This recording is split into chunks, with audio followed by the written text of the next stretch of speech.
ఈ విశ్వాసుల వీరుల జాబితాల్లో ఎవరు కలిశారో తెలుసా?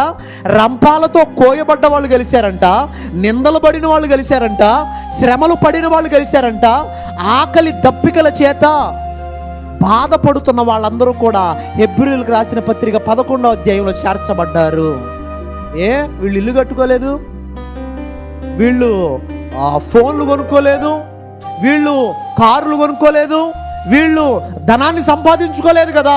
కానీ ప్రభు దృష్టిలోకి ఎందుకు లెక్కించబడ్డారు అని అంటే, వాళ్ళు ధనాన్ని లేదంటే ఈ లోక భోగాన్ని పాపంగా ఎంచి పక్కన పెట్టి దేవుని యందు పడిన శ్రమలు నిందలే గొప్ప భాగ్యముగా ఎంచుకున్నారు. హల్లెలూయా. ఆశీర్వాదం అంటే అది.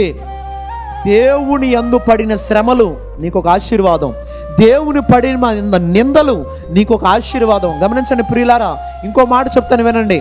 మీరు ఫోన్ కొన్నారు, 1 సంవత్సరానికి 2 సంవత్సరాలకి మార్చేయాలి, అది ఆశీర్వాదం కాదు.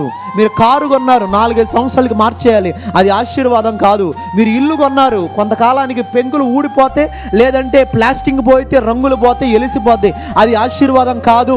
కానీ నిజమైన ఆశీర్వాదం ఏంటంటే, నీ కుటుంబంలో ఎంతమంది ఉంటే అంతమంది కుటుంబంగా కలిసి 1 గంట 2 గంటలు ప్రార్థనా పూర్వకంగా ప్రభు పాదాలని పట్టుకుంటావు చూసావా, అది ఆశీర్వాదం. ఆ ఆశీర్వాదాన్ని సంపాదించుకున్నారా? గమనించండి ప్రియులారా, యాకోబు పరమ తండ్రి పాదాలు పట్టుకునే అనుభవం కలిగి ఉన్నాడు. యాకోబు పరమ తండ్రి పాదాలు పట్టుకుని రాత్రంతా పెనుగులాడాడు.